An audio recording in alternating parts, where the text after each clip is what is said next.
What are we complaining about? No, we're not complaining about anything. We got to do intros. What intros? Hi, I'm Chris, I'm Jay. and this is Icewind Dale. No, this is Grumpy Dungeon Masters. Good evening, Craig. Welcome to the podcast. What's up, Chris? Hooray. I forgot I'm on push to talk and not... Oh, I just thought that was enthusiasm seeping out of you. That was like the most lackluster anything I've ever heard from you. It reminded me of fucking Eeyore. Oh, bother. Eeyore is my spirit animal. I have him tattooed on my butt. I kind of want to know if that's true, but I don't want to know if that's true because that means I'd have to see it to verify it, and I'll pass on that. So, Icewind Dale was released Rime of the Frostmaiden. Which kind of screwed up my current game, but whatever. So it was released on the 15th, and you didn't get a chance to pick it up until late last week. A week later. So it was weird because my initial plans were to run a month long or so short campaign in my own world setting, and I don't know why, because I knew it was coming out on the 15th of September, and my brain just did not register that for some reason. So I started that mini campaign on pretty much the weekend when the book was coming out. So I just ended up turning it into a one-shot. That way I'd have a couple of weeks to prep to start running this Icewind Dale Rime of the Frostmaiden. Yeah. But so overall, what are your thoughts on it now that you've kind of read through at least most of the beginning, and we've talked about the endings? I've read through the first 10 towns, and I've skimmed the entire book at this point. There, as always with a new book, there's things I like. There are things I don't like. So I'll start with things you like, and we'll do the compliment sandwich. Things I like is the amount of information that's in the book.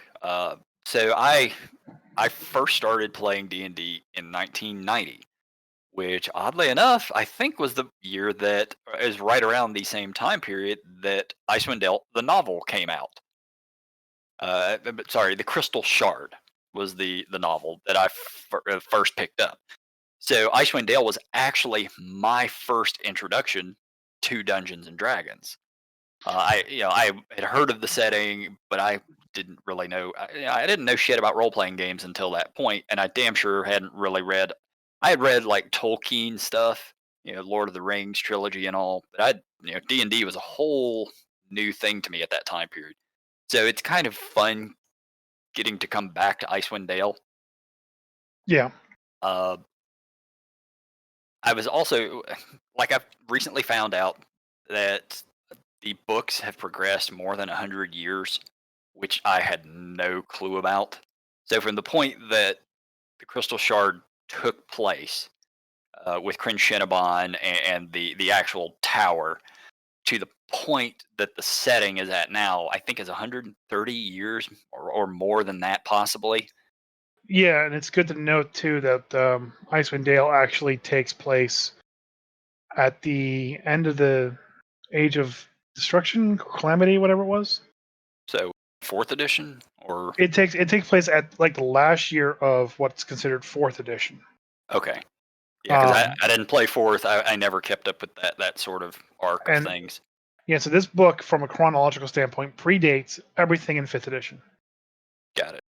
So it's before the whatever the Ravenloft setting was. It's before the Tiamat book. Yeah, it's before any of the events that happen in the greater world. Before Tomb of Annihilation, before Waterdeep, before Tyranny of Dragons, before Avernus, Sent into Avernus. Yeah, before any of that happened. So this is a precursor to all of that. And I don't think that it's not really a spoiler. It's good to know like when the time setting of this book is, because that is not really, that's a really important part of the whole For people who narrative of the want that, book. for people who want that story structure to the world, though, that's important. Yeah. So it's kind of interesting to know that happens, or that's kind of like when this begins, and then that's why we haven't heard anything from Icewind Dale from any of the other books. That could have an effect. So as to what I like about the book, one, the fucking art. I mean, it's a beautiful book. I'm sitting here with my physical copy, and it's really pretty. Like my preference is still always going to be for hand painted art over computer done art. But yeah, some of the art I've found in fifth edition is meh, doesn't really do much for me. But in this one, there's actually some really amazing pictures and things they've done. Yeah. Uh, I really kind of dig a lot of the monsters and stuff in the back of the book, and I'm not gonna. I don't want to talk too much about that. Um, there's a lot in this book to be happy about. Uh, the biggest complaint that I have about it, and it's not even that big of a complaint because you know me as a DM, I'm very much a do what you want to do. And I've run a lot of modules over the years. And mind you, this is not a module. This is a campaign. Uh, Hmm. but I've run a lot of modules. And modules are supposed to be sort of brief and they breeze you through things. But I'm thinking with a campaign, I really want, I don't know, for quest introductions, I want more than you go to a bar. This dwarf approaches you. You know, Yeah. they offer you this amount of money to go do this thing for them. That's just it's almost lazy writing. Now, as a DM, because they always have the little blurbs that you're supposed to read set off in bold color or whatever, so that you know exactly what to read to the players. As a DM, I'm going to ignore a lot of that anyway. I'm gonna I'm going to do the basics of it, but it's going to be my version. It's what I'm going to say as opposed to what's physically written there. For a newer DM, they're just going to read what's there, and it's going to be boring. Uh, yeah, like Yeah. I don't want to go too much into it, but yeah, that's just sort of my thoughts on it. It's just bland. A lot of the basic quest introductions are. So Hold I on, think I am literally going to read the introduction to a fucking quest, and there will be no spoilers in this.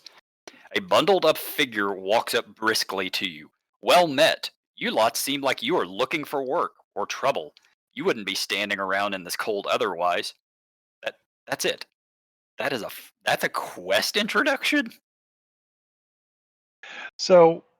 The first two chapters of Icewind Dale is like an open sandbox where Very much so, yeah. they want you to get introduced to 10 towns, what's going on there, and they kind of want you to kind of like establish the characters in Icewind Dale. And So not only they are establishing themselves, but they're developing a relationship with all of 10 towns. and let me chime in on that.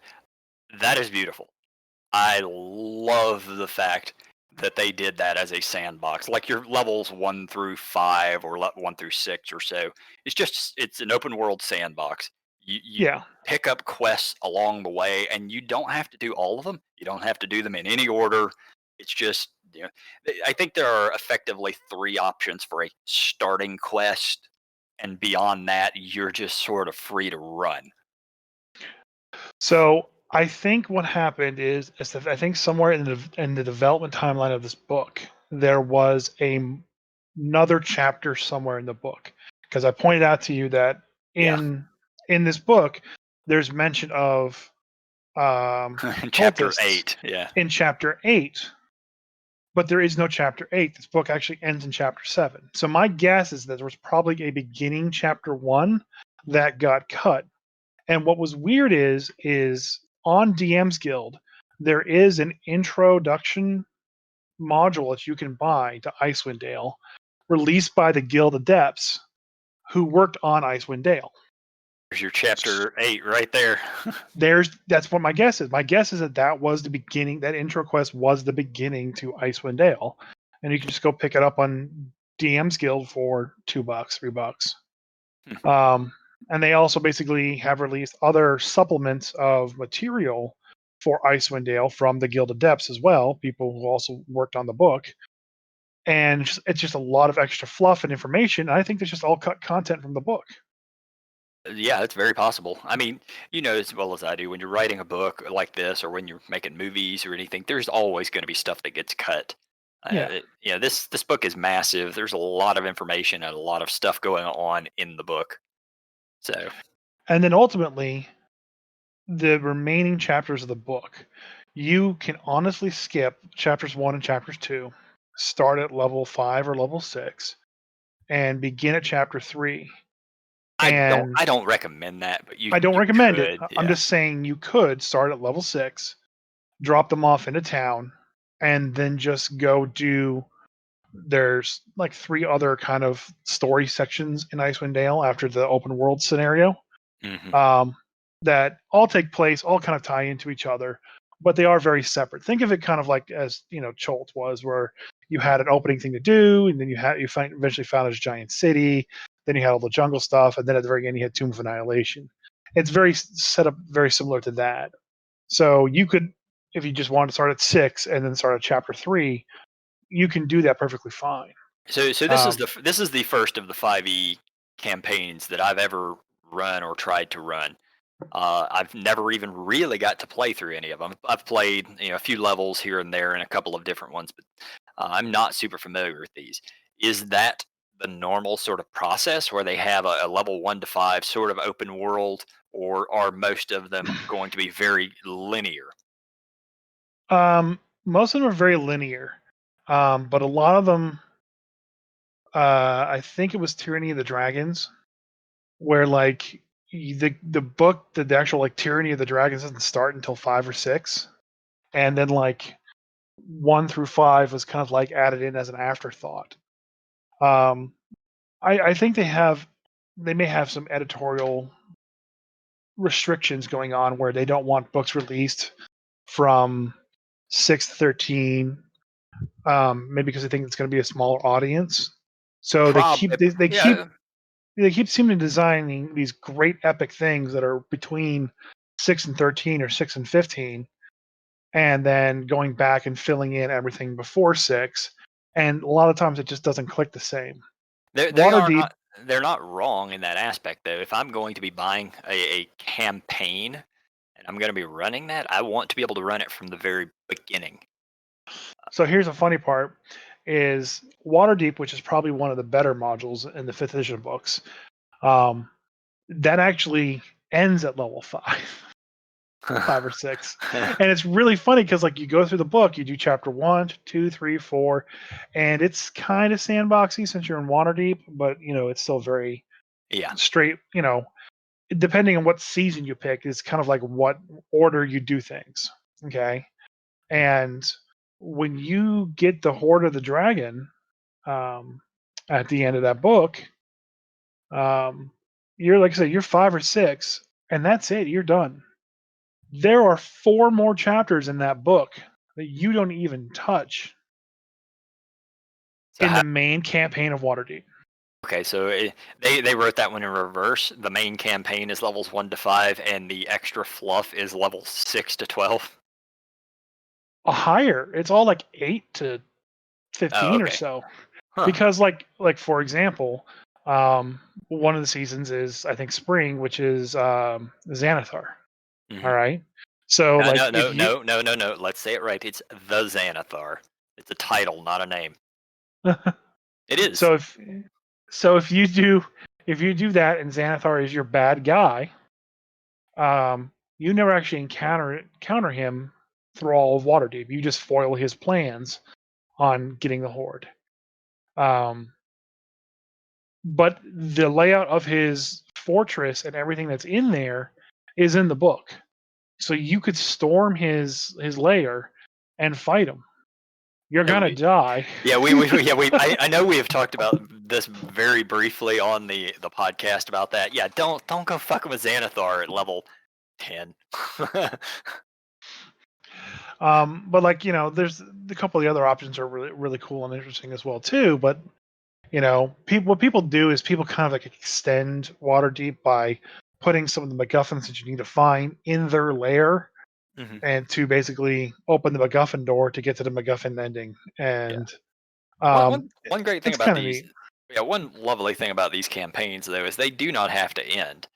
Like yeah, there is an ending technically for this campaign, but there's nothing to say that I then can't go out and write a whole bunch more modules and just keep running my players. Like this one's supposed to be up to level 11 or 12, but if I want to keep rolling till level 20 in Icewind Dale, there's no reason I can't. I mean, you're starting to get to the good levels at that point. Yeah, that's when you Yeah, start getting to fight white dragons and actually taking on frost giants a little better. and Waterdeep is 1 through 12, I think. And we've discussed offline to not to avoid spoilers fully, like the different scenarios that can kind of lead to separate endings in Icewind Dale, and how Yeah, to continue doing that story. there's a And lot of possibilities there. there is. And I kind of honestly wonder what the canonical ending of the thing is going to be. Probably have to And read the novels to find out. maybe. Speaking I of would, which, the humble bundle for this month right now is like every single Dritz book on the face of the planet yeah, but they're for not like physical copies. $15. Wow, okay. For $15 for every one of them, I might consider that. And I don't like reading books that aren't physical copies, but man, that's So cheap. That's real my cheap. my wife has this face that she makes when she wants something really really bad, but she doesn't want to tell me she wants something really really bad. And I found that humble bundle and I linked it to her. And then like I was just doing some more prep work for Icewind Dale, Just see that and like face coming around the corner. no, she slowly like snuck into the room and standing by my desk. I didn't even notice her. And then she's standing right there, and I turned to look and was like, "Oh, well, like, what do you want?" And she just had that face, like, I'm like, "You can get it if you want. Don't eat me." um, so, and I actually asked her, like, which ones of those books would you read? And I think it's the Cleric Quintet was, Cleric Quintet. yeah, Quintet. Those are the ones that had a lot of the stuff that is relevant to Icewind Dale. Yeah. I don't know. The Cleric Quintet wouldn't have hardly anything pertaining to Icewind Dale. I think Uh, it's the one that's the one that had the no, whatever thing you mentioned. the Cleric Quintet was about Catterley, the priest of. I don't even remember who he's a priest of. Like I don't know. I don't think he's ever even been to Icewind Dale unless it happened way later. I don't know. I never read the books. Yeah. um, I own the Cleric Quintet around here some damn where. I thought it's the one that had that crystal tower in there. No, that's the Crystal Shard. Okay, yeah. What now? That's the one that she said then. Yeah, the first three books were the Crystal Shard, Streams of Silver, and the Halfling's Gem. So when Salvatore first wrote those books, Wolfgar the Barbarian was actually supposed to be the main character. And after the first book or so, everybody just sort of latched on to Driss. So going forward, he just started writing books about him. So the first three, you can kind of tell that that was not the focus. Then he came back and then wrote the Starless Nights, and basically the birth of Driss to Erden up to the point that he went to the Overland, and then he picks up after the Halfling's Gem years later. So they were sort of written in the incorrect order. Yeah, the books have to be good. They seem to do real well. I'm just not a Salvat- yeah, fan. Salvatore has a unique writing style for combat that very few people have, and I think I have honestly haven't read. I just the characters what bothers me because it seems so tropey.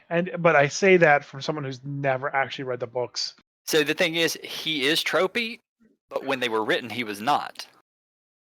So it's one of those things of time has turned him into a trope because of how fucking popular that character became. Like Okay. in the beginning, once again, he wasn't even the main character. He was a fucking side character. He was an important side character, but he was just a buddy of the barbarian, who is the main focus of the books. Yeah. So just you know how popularity is about things. I personally can't fucking stand Wolverine or Deadpool.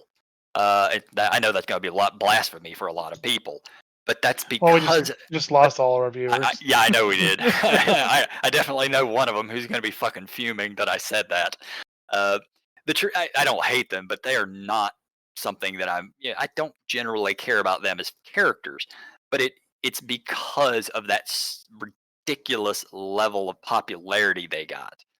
Everybody talked about, oh, Wolverine's the greatest X-Men, oh, Deadpool's the greatest this and that, and you know, that's kind of what happened with Dris Duerden. He became so popular in the Dungeons and Dragons worlds that everybody just started hating him because so many people loved him. But anyway, we digress once again. Yeah. Well, I mean, I was reading through the Legacy of the Crystal Shard, season 16 for a fourth edition, and that's where I pulled all the information that I needed for the one shot. Was that a And campaign? Was that a campaign book? yeah, essentially, Okay. it was for what they called D&D Encounters, which became Adventures League. That's a season 16. It was the book had the books some books had just came out. I think the Crystal Shard books had just came out, and this was the campaign that focused around those crystal shards. And it was written by R.A. Salvatore. Yeah, like once again, fourth edition. Not familiar with any of it. So Legacy of Crystal Shard had come out like at the end of fourth edition, and it was designed by R.A. Salvatore, with Jeffrey Lugwood, James Wyatt, and Matthew Cernit. And that's the reference that I used to write my one shot. I took all that information and I poured through it like 5 or 6 times, getting the year and trying to place everything correctly. Mm-hmm. And it's really good. It's written very well, and I like the world that it was created. So, props to that crew. I know R.A. Salvatore had a big hand in helping with Icewind Dale. Yep. At least from the perspective of they may have used him for I a mean, lot of extra information. he more or less, yeah, like he is more or less the creator of Icewind Dale. Like I'm sure it was on the maps in the setting of Forgotten Realms, but there was no information on that locale until he wrote those novels. Yeah. There just wasn't anything. It was this backwater place of frozen tundra. Yeah. And what's funny is that adventure takes place in 1485. The year in the book that I referenced was 1485. The year of this Icewind Dale book is 1489. And so what I found was funny is I looked up Cleric Koenig, and I tried to be as accurate as I could. And since I placed it like 10 years in the future, Mm-hmm. my one shot, I figured the speaker of the town would be the same thing. They said it was a young human male that ran Cleric Koenig. But yet in Icewind Dale, it's a drunk dragonborn that's been running the town forever. So there's a few pieces of information that don't match up correctly from Sure. previous things, but they're just all like you'd have to be nitpicking and finding. Yeah, you would have to be doing what you were doing, basically, Yeah. looking for detailed information for anyone to ever even notice that. Yeah. Overall, like I said, I've read this. I skimmed the book. I read through everything that I needed to just kind of start it. The beginning is kind of wonky, like you mentioned, with the starts in a bar. But I think there are a couple of, like I said, the thing you can buy in DM's Guild is a good lead up because it kind of leads you into Icewind Dale. But at the same time, I don't like that because the idea of Icewind Dale is that things suck.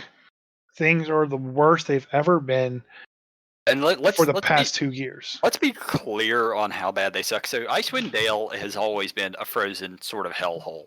There's barbarian raiders, there's orcs. Like it's these 10 little towns, and I think the biggest town has about 1,000 people in it. The smallest is about 100. So these are small locales. And you are surrounded on every side by things that want to eat you, murder you, rob you, and leave your corpse out to freeze.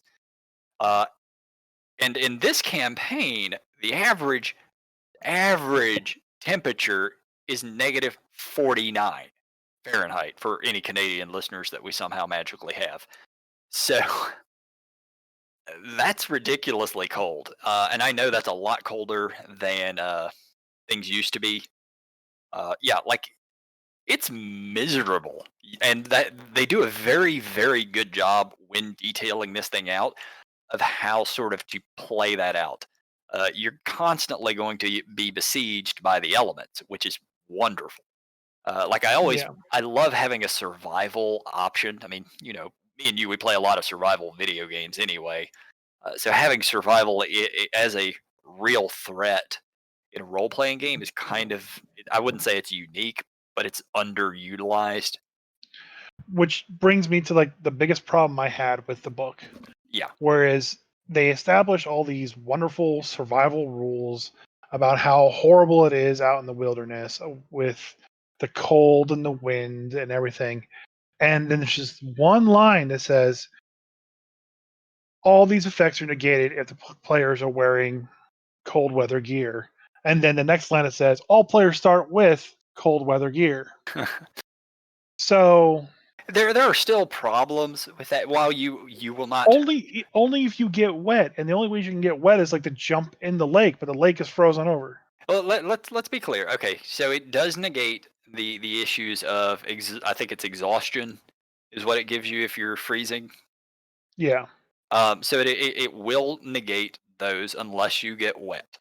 Now, it does not negate the fact that there are blizzards where you can literally see half distance or less. It does not even remotely negate the movement issues, and there are a lot of movement issues in this. Like Hmm. either you have snowshoes or crampons to move about, or you're at like you're.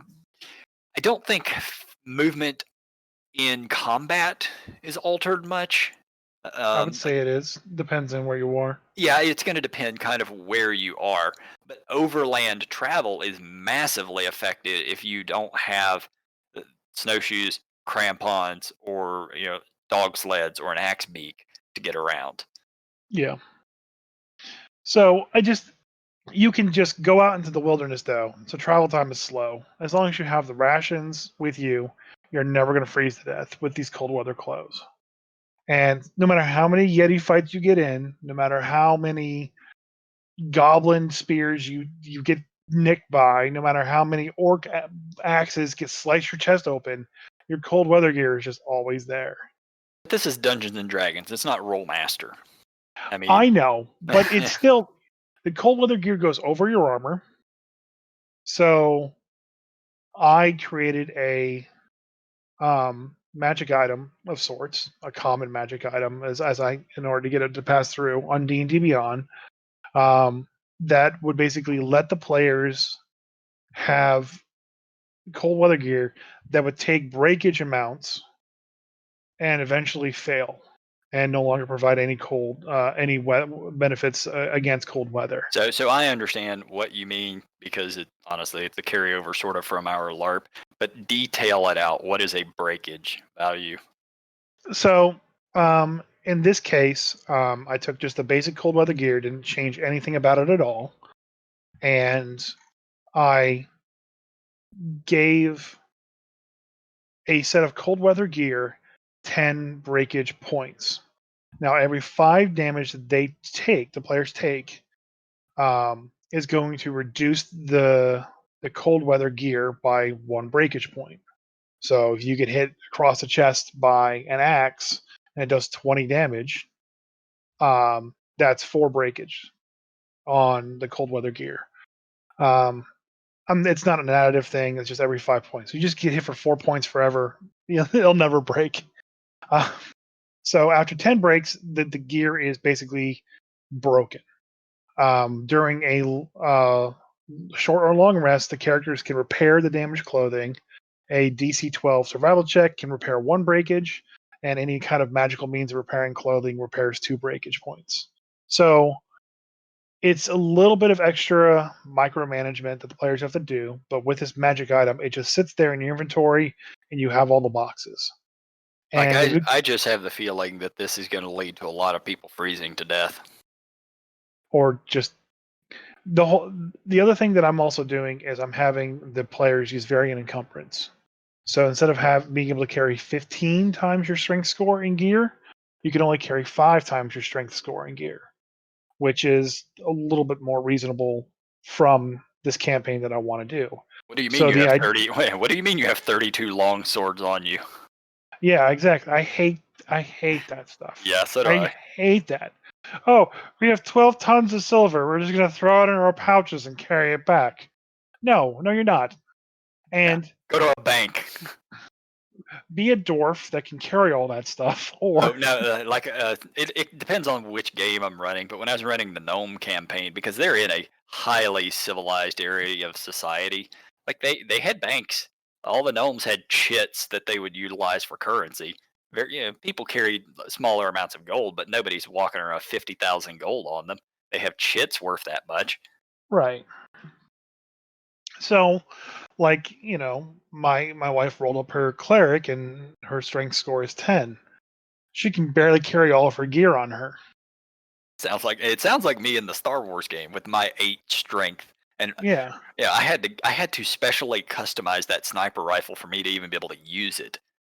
Minimum yeah, strength was 13, so because there's a lot of things in this game that are like, okay, we need you to carry this from this town to that town. there's a Okay, lot of that. Yeah, yeah. so I can do that. Oh, okay, I don't have the strength to carry my gear, my cold weather clothing, and a backup pair of cold weather clothing, and still carry this keg of beer from this town to that town. Oh, it looks like you have to rent a dog sled, and then dog sled stuff. So I just I want weight to matter. I want them to be thoughtful in what they're carrying with them. Other With a survival game, and this is have no doubt this is a survival game. That it is important. Like weight definitely should matter. If you're encumbered, if you're not able to move at full speed, then you're slowing everybody else down. Party can only yeah. move as fast as the slowest person. Yeah, and I kind of want them to kind of like, if they're going through um, a castle or something like that, you don't have to wear your cold weather gear inside a castle. Mm. But maybe it's something you weigh into. Maybe you're not going to leave your gear, at the entrance of the castle, because you're not going to carry it through the castle. But maybe there's a chance you get stuck outside for a little bit, and the cold starts to bother you, or something like that. Yeah. So I, I'm trying to find that balance of where it becomes too unwieldy for the players to manage. And I also it come from my perspective as a player. Like, if I have to spend too much time doing this, I'm not going to do it. I You I know, am a if I'm a hardcore strategy gamer, so I honestly I do not mind at all the number crunching aspects, and I personally love it. I understand my players do not. I will Uh, say this, if we were playing pen and paper, Dungeons and Dragons, I would not do any of this. See, I'm the other way around. I'd rather But do it but on pen and because paper. It's easier for but, me. but because I'm doing it in D&D Beyond, and all the math is automatically done, all the weight is automatically calculated, and you know I can have a magic item in D&D Beyond that has the breakage points on there, already has the boxes there, and in easy, just like click, click, click. Okay, there's the 15 damage. Here's the 3 breaks, and I'm done. You know, Yeah. and I think this will work out.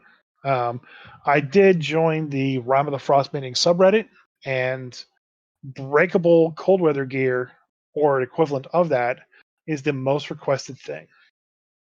I mean, And I'm not surprised. I've already had a bunch of people um, find my magic item and add it to their campaign, as well as about 50 views at this point in time. Nice. So Okay. All right. it's something definitely people want, It's and it's a it's a variant rule system that I understand why people would want it. I personally will not be utilizing it, but I absolutely get why other people would. yeah, One of the other variants that we have talked about, because this is other than the survival aspect, there are a lot of things that focus on the horror aspect of things. My favorite movie of all time, at least my favorite horror movie of all time, is The Thing. Like John Carpenter's The Thing. Love that movie. I probably actually, not even kidding, seen it 100 fucking times. Uh, and the idea is it they're in the uh, they're basically at the South Pole in the movie. They're isolated from society, and it's freezing cold out there. This game does a good job of trying to make people feel and understand the isolation. Everything just sort of plays that up. Even when you come across people in this game, you can't tell who they are because everybody's bundled up. Like everybody looks the same until you get inside and actually can have a conversation with them. Uh, there's a lot of just horror aspects that went into this game. And me and you were briefly talking about this because of the insanity and madness charts that could easily be utilized in this game. I don't think they actually bring it up in the book specifically, but They don't, because the way you're supposed to handle it is supposed to basically, you're supposed to add another like skill, like your strength, dex, con, and wisdom, charisma, insanity, honor. That's the way they want it to work. And then you're supposed to basically use your point buy or roll and have those two extra stats on your character sheet. And it works in pen and paper. Doesn't work on D&D Beyond or other places. Not even on pen and paper, because they don't bring those things in. There are custom sheets you could download and print out that have those extra blocks on there, but you don't really use that. So the way I've used insanity in the past is, I, as the DM, keep track of the player's sanity. So, like, I'll have a sheet on my side, and I'll have the players make an intelligence save. And let's say they failed that.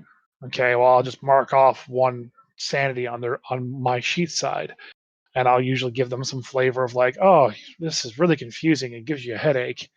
And then, once they get to like 5 sanity, I'll roll on the madness table, and that effect happens to them for a little bit. And then when they get to 10 insanity, I'll do on the long-term madness table. And then when I get to the 15 mark, they roll on the bigger table where it's permanent. Well, it's not permanent. It's indefinite, is what they call it. So it could be whatever amount of time that the DM decides. And all the indefinite madness table does is add a flaw to the character, which, if your players are really good at role playing, is great.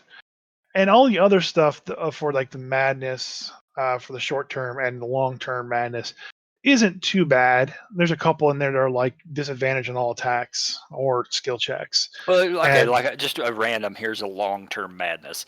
The character experiences a powerful delusion. Choose a potion. The character imagines that he or she is under the effects. In Tomb of Annihilation, one of the players was stricken with long-term madness in one of the rooms. And I believe it's there where they have to basically consume and eat anything that they see that looks horrible. So it's a short-term madness that the player got in TOA. It says the character experiencing an overpowering urge to eat something strange, such as dirt, slime, or offal. There are actually some people who have a mental disorder where they like to eat dirt. Really weird. Or metal shavings. That's another one. Again, the problem in this time is that the room that they got this madness was level 3 of TOA. And for those familiar, that's the level where the Beholder has kind of ruined it. There's Beholder. That's the level that the Beholder has basically been placed in. So the entire room and entire level is like filled with this purple like alien growth. Lord. And if you touch it or damage it, an eye stalk pops out of the growth and attacks you with one of the Beholder's random eye rays. Oh my God. So and this is before we started doing the podcast, or I would have talked about it on the podcast. The player got the overpowering urge to eat something strange. The alien slime was right there. So she ran over to it, started ripping it apart and eating it. So the beholder eye popped up out of nowhere. I rolled random. I got disintegrate. She was disintegrated. Yay, Tomb of Annihilation. Hooray! So interesting. We actually had a permanent character death tonight. Long live Arthur. Long live Arthur. Yeah, that doesn't happen too often, but we were playing the Maw campaign, the all undead all the time. And we got into this fight with I think they're called gloom stalkers is what they were referred to. Basically, they're giant bat people, and they'll swoop in, they'll hit you a couple times, then drag you off into the air and drop you. And we've handled them before, but they're a tough fight. So we ended up getting into a scrap with them. They dropped one of the characters. He was already unconscious, so that he was pretty much at 2 death saves. Failed already at that point when he hit the ground. We ended the combat. I'm unconscious at this point. So our cleric is up and the other ranger is up. So the one ranger that was up runs over and grabs the other guy that was down. And there was an NPC that was nearby. So he drags him over to that guy and says, "Hey, do you guys have a cleric around here?" And then he fails the next death save. So at that point he's actually dead. After that was over with, I pointed out that the guy should have just grabbed a healing potion and poured it down his throat, but too late. You live, you learn. Hopefully he remembers next time, Drew. So then we ended up hauling this guy back 7 days of travel through the Maw back just to get back to civilization. We pay the fee to get this guy resurrected, and he says no. Like, you motherfucker. We spent 7 goddamn days of travel through a hellhole just to get your stupid ass resurrected so you didn't turn into a fucking zombie in the Maw. And you say no. Like, if my character dies, my goodness, I'm finding out where he is at in heaven, and I'm beating that money that he owes us out of him. That's great. Yeah. Yeah, we're doing. Props to the fucking player. It was beautiful. I loved it. It's more of an in-play rant than an out-of-play one. Yeah, we're doing our campaign, and I'm the only healer. I'm also the frontline tank. So I've been very careful with all my heals. But yeah. we haven't had any close calls yet. So. I attack. I heal myself. I attack. I heal myself. The only time I've had to do a lot of healing was actually this level, because like everyone was bloodied, and I have an AoE thing that helps if you're bloodied. Okay. So I healed everybody that way, and then I use lay on hands on myself for all my life because I saved me first. If you're the healer, save yourself first. But I did get stuck in like a swarm of bats, and like 20 sturges attacked me. So I come walking out of a swarm of bats with like 7 sturges stuck to my skin. Yeah, you look like you look like damn Pinhead from the Hellraiser movies with sturges all over the place. The best part too is they all basically did their initial attack and hit me, and it's a 1d4 plus 2 or 3 or something like that. And I have a heavy armor mastery, so all damage that's non-magical of just bludgeoning, piercing, and slashing is reduced by 3. So they're hitting me for like 3, 4, 5, 1, 7.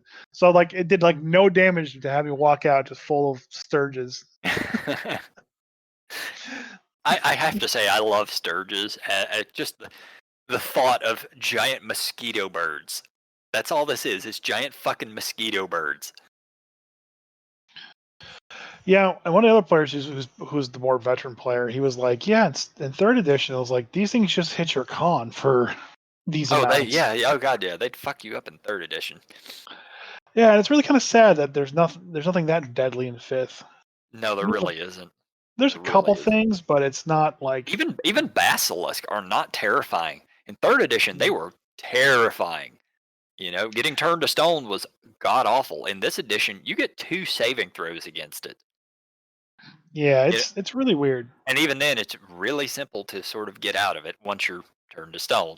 So, I say really simple, it's reasonably simple. I think it takes a greater restoration, but that's still not that hard. No, it's pretty easy to come back. It's not as bad as fourth edition where like everybody was like immortal, but it's still pretty hard to drop somebody and then keep them down. Fifth Um, fifth edition is a nice balance for game flow, but the lethality of it is it kind of pales in comparison to previous editions.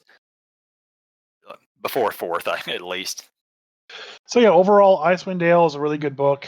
Can't Can't talk wait. about it too Yeah, much can't wait to start because running it though. And then once we start running it, we're probably going to have to start talking about parts of it at least.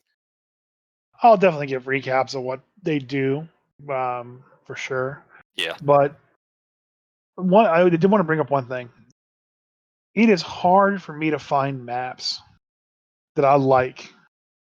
So another thing to kind of go with the whole survival desolation thing. Wood doesn't grow in Icewind Dale. It There are does, enough but seasons. only really up around Lonely Wood. Most of it is There just yeah, there are no seasons in Icewind Dale. There's winter and winter. half winter and a warm winter and then cold winter. There's trees don't grow. Even evergreens don't grow that fast. And it's been super ugly, horrible winter for the past 2 years. So wood is more than super rare. And when I look for maps on like Reddit or battle maps or just Googling, every freaking winter map is just covered In in trees. pine trees, in trees. Like if I put them on the map and they know wood, a tree can bring them 100 gold.